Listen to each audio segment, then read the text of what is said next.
மயிலாடுதுறை மாவட்டம் மணக்குடி ஊராட்சி கருங்குயில்நாதன்பேட்டையில் பழமை வாய்ந்த அருள்மிகு பூரணம்பாள் புஷ்கலாம்பாள் உடனாக்கிய அய்யனார் கோவில் அஷ்டபந்தன மகா கும்பாபிஷேகம் விழா இன்று வெகு விமர்சையாக நடைபெற்றது.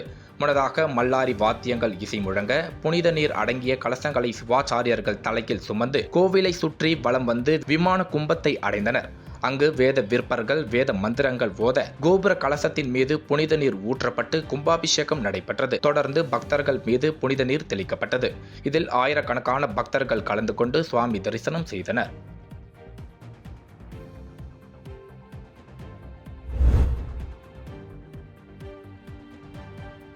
காட்பாடி அருகே திரௌபதி அம்மன் திரு கல்யாண வைபோகம் வெகு விமர்சையாக நடைபெற்றது. வேலூர் மாவட்டம் காட்பாடி அடுத்த வள்ளிமலை கோட்டநத்தம் பகுதியில் எழுந்தருளிய அருள்மிகு ஸ்ரீ திரௌபதி அம்மன் ஆலய அக்னி வசந்த விழா கடந்த மாதம் 28ஆம் தேதி கொடியேற்றத்துடன் துவங்கியது. அதனைத் தொடர்ந்து முக்கிய நிகழ்வான இன்று திரௌபதி அம்மன் திருக்கல்யாண வைபவ நிகழ்வு விமர்சையாக நடைபெற்றது. இதில் கோவில் அர்ச்சகர்கள் வேத மந்திரங்கள் முழங்க சுபத்திரை திருமணம் நடைபெற்றது.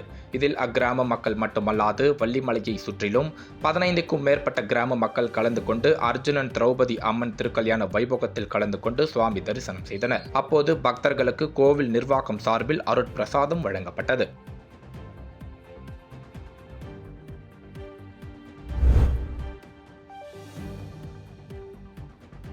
லாரி டியூப்களில் விற்பனைக்காக மறைத்து வைத்திருந்த 120 லிட்டர் கள்ளச்சாராயத்தை போலீசார் பறிமுதல் செய்தனர். வேலூர் மாவட்டம் அணைக்கட்டு தாலுகா ஜார்த்தன் கொள்ளை மலைப்பகுதியில் தொடர்ந்து கள்ளச்சாராயம் காய்ச்சி விற்பனையில் ஈடுபட்டு வருவதாக காவல்துறைக்கு புகார் வந்தது.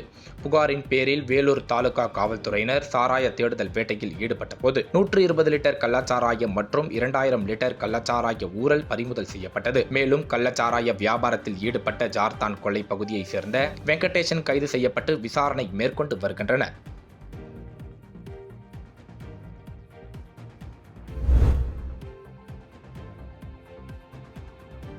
குடியாத்தம் அருகே கங்கை அம்மன் கோவில் தேரோட்டம் இன்று வெகு விமர்சையாக நடைபெற்றது. வேலூர் மாவட்டம் குடியாத்தம் கங்கை அம்மன் கோவில் திருவிழா காப்பு கட்டுதலுடன் மே 1ஆம் தேதி தொடங்கி கடந்த 11ஆம் தேதி அம்மனுக்கு திருக்கல்யாண உற்சவம் நடைபெற்றது. நாளை கங்கை அம்மன் சிரசு திருவிழா நடைபெறும் நிலையில் இன்று கங்கை அம்மன் கோவில் தேரோட்டம் நடைபெற்றது. இதில் ஏராளமான பக்தர்கள் தேரை வடம் பிடித்து இழுத்தனர். வழிநெடுகளிலும் பக்தர்கள் உப்பு மிளகு ஆகியவற்றுடன் நாணயங்கள் தேர் மீது இறைத்து வேண்டுதல்களை நிறைவேற்றினர்.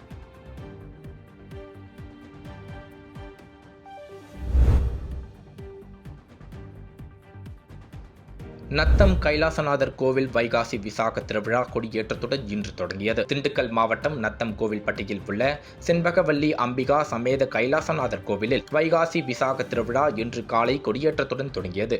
முன்னதாக செண்பகவல்லி அம்பிகா சமேத சிறப்பு கைலாசநாதர் சுவாமிக்கு சிறப்பு அபிஷேக அலங்காரம் தீபாராதனைகள் நடைபெற்றது. விழாவின் முக்கிய நிகழ்ச்சியில் வரும் 21ஆம் தேதி திருத்தேர் தேரோட்டம் நிகழ்ச்சி நடைபெறும். இதற்கான ஏற்பாடுகளை தமிழ்நாடு இந்து சமய அறநிலையத்துறை கட்டளைதாரர்கள் ஊர் பொதுமக்கள் செய்து வருகின்றனர்.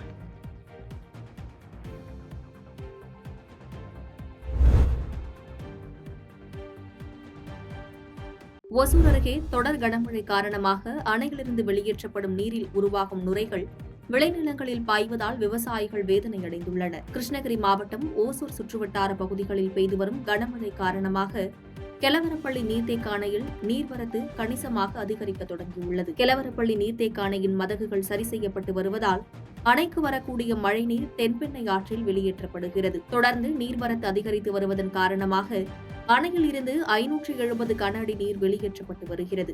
இந்த நிலையில் ஆற்றில் கொட்டப்படும் ரசாயன கழிவுகள் காரணமாக அணையில் இருந்து வெளியேற்றப்படும் நீரினால் நுரைகள் உருவாகுவதோடு அப்பகுதியில் மலை போல் காட்சியளிக்கின்றன.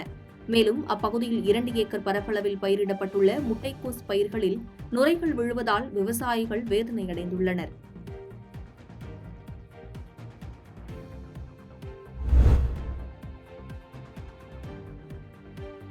புதுக்கோட்டையில் நகராட்சி பகுதிகளை மாநகராட்சியோடு இணைக்கும் அரசின் திட்டத்திற்கு எதிர்ப்பு தெரிவித்து அப்பகுதி மக்கள் கடையடைப்பு போராட்டத்தில் ஈடுபட்டனர். புதுக்கோட்டை நகராட்சி மாநகராட்சியாக தரம் உயர்த்தப்படும் என கடந்த மார்ச் மாதம் 15ஆம் தேதி முதலமைச்சர் மு.க.ஸ்டாலின் தெரிவித்திருந்தார்.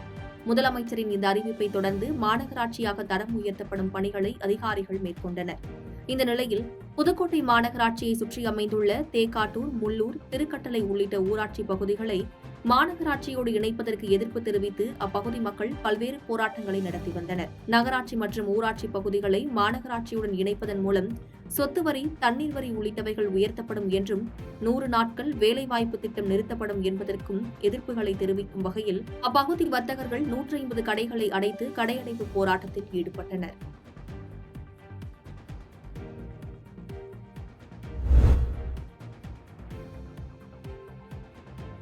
கரூர் மாரியம்மன் கோவிலில் சிறப்பு பூஜை செய்யப்பட்ட கம்பம் நடப்பட்டு திருவிழா கோலாகலமாக தொடங்கியது. பிரசித்தி பெற்ற கரூர் மாரியம்மன் கோவிலில் வைகாசி பெருவிழாவை முன்னிட்டு கரூர் பாலமாள்புரத்திலிருந்து பாரம்பரிய முறைப்படி கம்பம் கொண்டுவரப்பட்டு கோவிலில் ஒப்படைக்கப்பட்டது.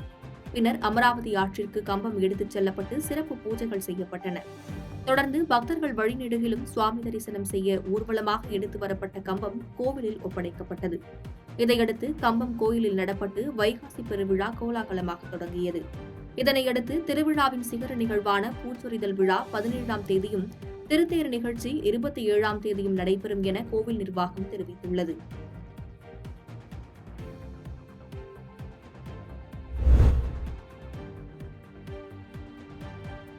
பருவநிலை மாற்றத்தால் சேலம் அருகே மாமரங்களில் விளைச்சல் குறைந்துள்ளதால் விவசாயிகள் வேதனையடைந்துள்ளனர். சேலம் மாவட்ட சுற்றுவட்டாரங்களான ஓமலூர், காடையாம்பட்டி, தாரமங்கலம் உள்ளிட்ட 20க்கும் மேற்பட்ட கிராமங்களில் பல வகையான மாமரங்கள் வளர்க்கப்பட்டு வருகின்றன. கடந்த ஆண்டு பெய்த மழைக்கு அதிக அளவில் மாமரங்களில் பூக்கள் பூத்திருந்தாலும் காய்பிடிக்கும் சமயத்தில் மழையும் வெயிலும் என தற்போதைய பருவநிலை மாற்றத்தால் பூக்களும் பிஞ்சுகளும் காய்க்காமலேயே வீணாகியுள்ளன. இதனால் நடப்பாண்டில் மா விளைச்சல் 60% குறைந்துள்ளது. இதனால் விலையும் குறைந்து போனதால் விவசாயிகளே மாம்பழங்களை கிலோ 25 ரூபாய்க்கு நேரடியாக விற்பனை செய்து வருகின்றனர். எதிர்பார்த்த அளவிற்கு விளைச்சல் இல்லாததால் நடப்பாண்டு லாபம் கிடைக்கவில்லை என விவசாயிகள் மற்றும் வியாபாரிகள் வேதனை தெரிவித்துள்ளனர்.